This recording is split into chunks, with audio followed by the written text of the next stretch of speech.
Hello, Disney friends. Happy Friday. How are you? Thank you for joining me. Uh, my name is Sara Matube. I'm with Middle of the Magic Travel. I'm also known as Vacation Fairy Sara.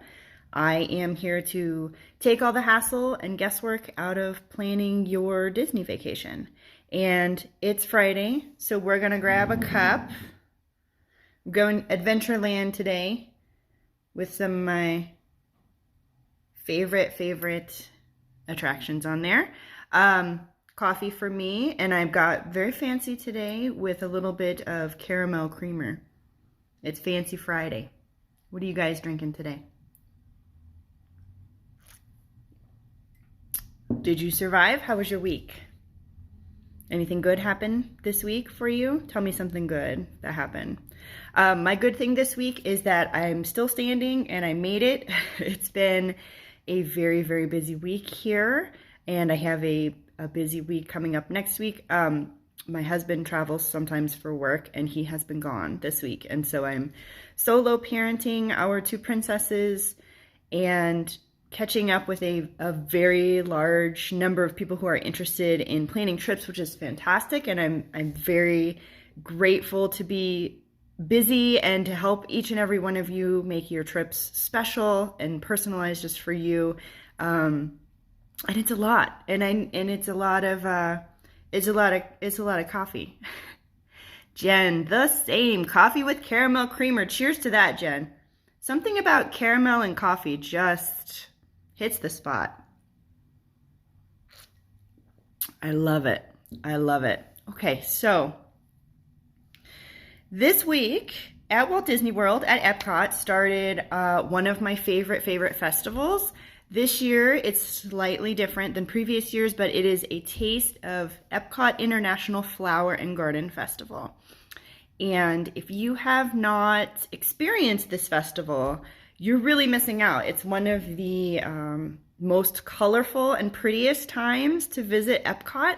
The atmosphere of Epcot, just Epcot by itself, just on its own. I love Epcot so much. Cheers to Jen. Cheers, Jen.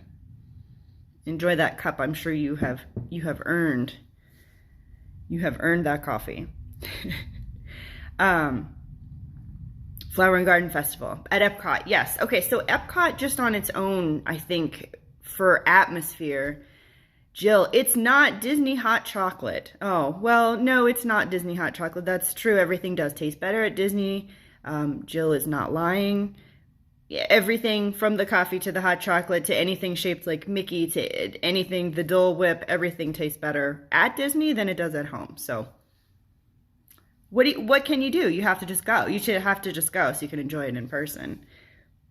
So Epcot is beautiful during the day and at night.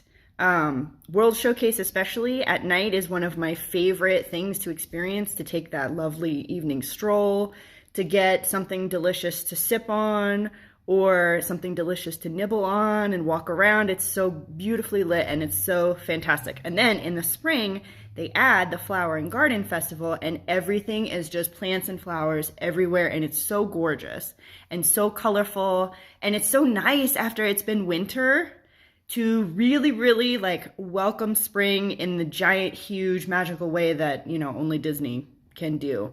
So it started this week, and it runs all the way until July 5th, which is the longest run Flower and Garden Festival has ever had. Traditionally, it's like March, April, and May, and usually ends sometime in May. So if you are looking to go next year, plan on March, April, May. You'll probably be able to catch it. If it's popular and they extend the run next year, great. Then you can see it even later. So there's a lot to enjoy at this festival, and there's a lot of stuff for kids. I know Epcot sometimes has a reputation for being not a kid-friendly park, which really and truly it depends on the child that's going. A lot of kids are extremely interested in learning about all the different countries and enjoying World Showcase. There's a lot of activities that they can do, and of course there's like the Seas with Nemo and Friends, and the huge aquariums are there, and there's Soarin' and Living with the Land, Mission Space. There's a lot, Test Track. There's a lot of things that kids really enjoy. And my personal all-time favorite most favoritist ever, Spaceship Earth is my favorite of all time. What is your favorite thing to experience at Epcot? Tell me what you guys love at Epcot besides the festival, because that's fantastic. So Epcot is already great, and then with the festival, there's adds in like this whole other layer of stuff that you can go and enjoy. So one of the things they put out are these amazing, very detailed Disney-themed topiaries throughout the park. They start at the front of the park before you, like right when you get in, behind the ticket booths, before you even get to Spaceship Earth, and goes all throughout all of the different areas of the park. Really fantastic. This year there are 24 topiaries to go see. You can challenge yourself to go see them all, and I will talk about this challenge later and let you know a little bit about this challenge. Jill, Soarin', front row with my buddy. I think Jill might be talking about me and the time that we rode Soarin' and kind of made silly fools of ourselves trying to get little safety videos saying, "Nice work, pal," when we got buckled in and the cast member was like, "You guys have got to stop and put your phone away. We have to start taking off on the ride." Alicia, definitely all the food. Oh, yes. Epcot, eating at Epcot is just, I could eat there every single day of my trip. Like if it was, super convenient and easy, just eat breakfast, lunch, and dinner in Epcot every day would be fantastic. There's so many things that you can eat. And then the festival just adds a whole other layer to it. So besides the topiaries, they have themed gardens that are on display that you can go and enjoy. This year there are 20 themed gardens, which is awesome. And they range from all different types of topics. They have a bamboo garden, and they have an orchid garden. They have an English tea garden sponsored by Twinings Tea, which I love. They have a butterfly garden. They have what's called the Honey Bistro, where you can go and learn about the importance of bees and pollinators and how they play into our food cycle. Jen says Test Track. You're a Test Track fan? Okay, Test Track is one of those rides, like, it's a must do. You got to do it. And Soarin' too. I love Soarin'. And thinking about all these rides makes me go off on this tangent of the smells at Disney. Speaking of rides, Ratatouille is getting ready to open. We don't know when, but the area around the ride leading up to it in France has started to open. Now, if you have not seen, hello, Tracy, how are you? I hope the girls are with you. Hello, Abigail and Emma. They're some of my fans, apparently, when I come in and talk. So, Ratatouille is getting ready to open. We don't have an opening date, but we know it's going to be sometime this year. And if you haven't seen the Ratatouille ride, do yourself a favor, go on YouTube and look for videos, because this ride already exists at Disneyland Paris, and it is like mind-blowingly immersive. So it's going to be one of those trackless rides where the cars are not on a stable track. Each individual car moves on its own. This technology is currently being used for Rise of the Resistance, if you've ridden Rise of the Resistance. Just miss Emma today. Hi, Emma. And Mickey and Minnie's Runaway Railway also uses the trackless car for their ride, if you've been on that. She's my top fan. Hashtag top fan. Okay, well, great. At least I have a top fan. That's that's something, right? That's something to drink to. Okay, so Ratatouille, the premise of the ride is they're going to shrink you down to the size of a rat, and you will be running through Gusteau's kitchen. So you will be small, which means everything around you is huge. Now, nobody does immersive experiences the way that Disney does. And so this is going to be a combination of moving cars and movie screens and 3D effects and all kinds of, lighting and sound and all kind of stuff to really, really, I'm sure the ride is going to be top notch. It is going to be one of those experiences that you're going to want to go on so many times. My kids can't wait for this attraction. Me neither. I cannot wait. There's going to be so many details that you're going to want to ride it a lot of times to catch them all. And one of the ones that I'm hoping they're going to add is going to be smell, because there is something about the way that Disney uses scent in their rides and their experiences that sticks with me. And probably I'm not the only one. But speaking of Spaceship Earth, I think I have a lot of favorite smells at Walt Disney World, but I think my favorite is the smell of Rome burning on Spaceship Earth. I can smell that and I'm instantly transported onto that ride, right? So another one that's my favorite, I love the smell of the water on Pirates of the Caribbean. Like I can smell, when I'm waiting in the queue before I even go into the building, I can smell it and I'm like, oh, I'm already there. What's your favorite smell? Do you have a favorite smell at Disney? What do you guys like? What sticks in your mind that you're like, oh yeah, that takes me there right away when I smell that? I love the Haunted Mansion has sort of a, Jen says Soarin' Beach. Oh my gosh, yes. In Soarin' has so many good smells. But yeah, where they soar over Fiji and you go out over the beach, over the edge of the island, and they're canoeing and the water's there and it's beautiful. That smell, I love that smell. Man. And I love the smell on Avatar Flight of Passage too. I'm not exactly sure if it's as tropical as Soarin' over Fiji, but it's sort of tropical, sort of flowery, sort of beachy, but always just feels like you're really, really somewhere else. And you know, when I experience that ride and also that smell, it's just like one more layer of immersion that just takes me completely away, and I love it so much. I love it. So smell. So I'm hoping that Ratatouille, being in a kitchen, is going to have some good, memorable, immersive smells to it. What do you think? I don't know. I haven't Googled to find out if there are smells on Ratatouille, but I'm hoping that there will be. That's enough about smelling Disney. Okay, let's go back to the festival. So there are Disney Topiaries. There are the themed gardens that you can go through. There are, of course, things to eat. The outdoor festival kitchens. There are more than 20 this year. And I always recommend, if people are going, I heard the bakery and bread will smell in there. Yes! Yay! Oh, I'm so excited. I cannot wait for this ride. They just haven't told us any kind of detail. They just said, you know, sometime this year. So follow my page. I'll let you know as soon as we have any details about when it opens. And I cannot wait to go on this ride. It's going to be fantastic. Let's talk food. Speaking of bakery and bread and food, the festival kitchens, the outdoor kitchens, are the highlight of any festival at Epcot. It started with Food and Wine Festival.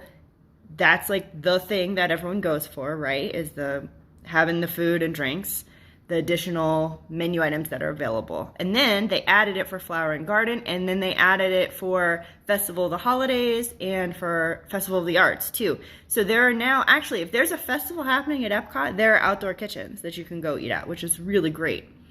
What I love more than anything, so I tell people who are planning on going to Epcot, before you go, browse the menus online or in the app and get an idea of what you want to eat, what sounds good before you get there. Because what's going to happen is if you don't have a plan and you get there and you walk in and you stop at the first booth and it sounds amazing and you eat something, and then you start walking and you stop at the next booth and it sounds amazing and you eat something, by the time you get past 3 or 4, you might be full, but then you might come on something that you really wanted to eat, but now you're full.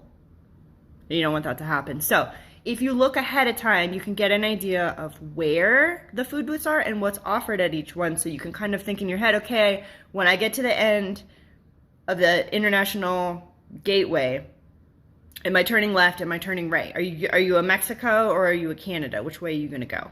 And then you can head off towards what you're looking for to eat.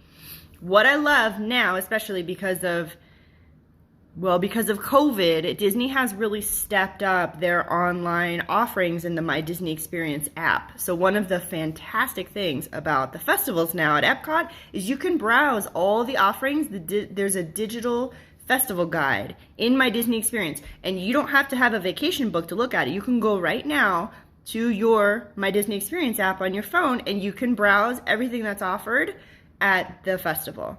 You can see the menus. You can find where all the gardens are. You can find where all the topiaries are. You can check out information about, there's 2 different scavenger hunts. Spike the Bee has a scavenger hunt that will run the full length of the festival. And then there's a special Easter egg hunt that starts March 19th and sort of goes while supplies last.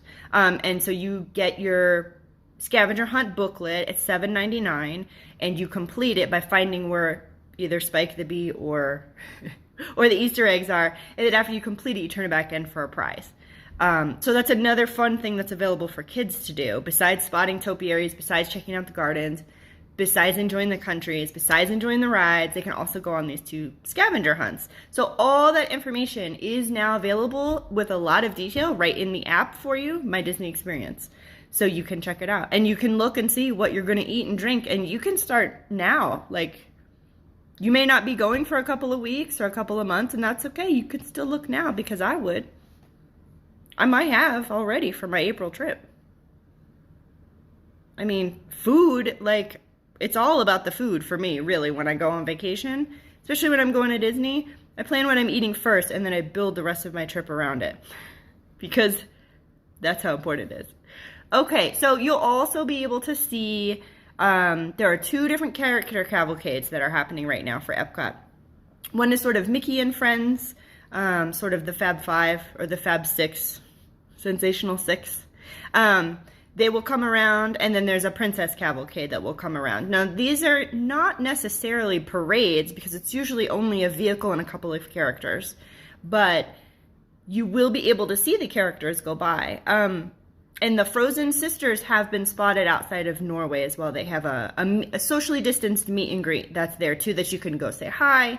You can take pictures. They just are not doing hugs or autographs right now because of social distancing.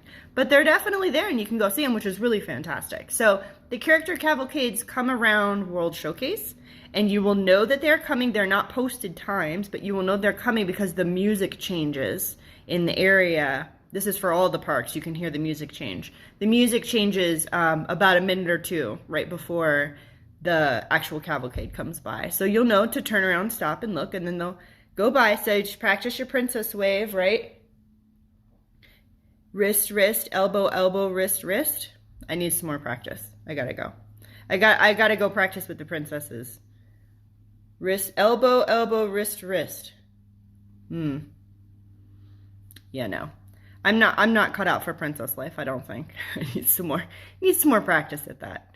Okay, so make sure you check everything out in the app. And then if you're going to go, this I am announcing now to you guys. This is special. I have created for you, let me drop the link here for you. Should be right there. I've created a Topiary challenge for you. So if you're planning on going to the Flower and Garden Festival, you can participate in this challenge and potentially win a $50 travel certificate. There it is. Okay. Here's how you enter. So go to the link that's here, and this will be posted on my page as well, and you can find it at my website and all over on social media. Get your copy of the Topiary Challenge Guide. So it's basically like a digital download. There's also an interactive checklist that has the check mark that you can actually check the box, or you can do it with a picture if you're going to put it on social. See how many of the topiaries you can find and take pictures. And then take a picture of you with your favorite topiary. See how far you can get. After you've completed, or as close to completed as you get, because sometimes you don't have enough time, send me how far you got, how many you completed, and a picture of you with your favorite topiary that you saw. And everybody who sends them to me will be entered in a random drawing. Somebody's going to win a $50 travel certificate valid for booking a vacation package with me. So this will run from now, starting today, until July 5th is the last day of the festival. So starting July 6th, I will randomly select a winner and let you guys know who's got $50 off their next vacation with me. And also, even if you're not submitting, it's still a fun way to see, like, how many can you get? Take some pictures, have a look, because they're really fantastic. I mean, the topiaries are really one of the highlights of going during this year. So that's the Topiary Challenge. That's the Flower and Garden Festival. That's Ratatouille and my favorite smells. Did you get all that? Okay, let's talk about this week's news. So really recently, right before I came on to talk to you guys, Disney Parks blog released the first look at the refurbished rooms at the Polynesian Village Resort. Now, Polynesian's been closed and it continues to stay closed. They're opening at the end of July to welcome guests back. They are refurbishing the guest rooms and the area where you enter, like the porte cochere and the monorail station. And they released some pictures and some video of the refurbished rooms with the new Moana theme. And they look gorgeous. I mean, really, they really outdid themselves with it looks so beautiful. Disney Parks blog, go check it out. They have the pictures there and like a TikTok video that you can see of them walking around the room. And tell me what you think. If you like the refurb, if you prefer the old way. I know the Polynesian is like a very nostalgic place. It's been open since Walt Disney World opened. You know, it's one of the original hotels. And a lot of people have very strong nostalgic personal connections to the way that the Polynesian was. So we'll see. We'll see if it's well received. Personally, I think it looks gorgeous. I can't wait to go and stay. I don't know when that's going to be, but it's going to happen. That's on my bucket list. So I'd like to hear what you guys think if you like the refurb, if you like the way that it looks now. We'll see. We'll see what the reviews are. They're not open for guests yet. It's going to be starting in July, but you can make your reservations now if you want to go. Tickets went on sale for A Taste of Disney over at Disneyland. So I know I told you guys previously, Disneyland, the theme parks, are still closed. And continue to be. We don't have a reopening date for that. But what they've decided to do is host a special event that's ticketed where they're opening part of Disney California Adventure. And you can go in and they have limited dining and shopping and entertainment experiences. The rides are not open. The park is not open. It's just a select ticket event. And basically, they're trying to see how they're going to maneuver people through the spaces is what it comes down to. People are dying to get back into Disneyland. I know I am. I know people who are waiting and waiting and waiting. We all want to go. Disneyland is taking a very, very long time. So this is like one more little baby step closer towards being able to open up the park and let everybody come back safely and enjoy it while still making sure that all the guests can be safe and that all the precautions are in place. The tickets went on sale. It was kind of a mess to go.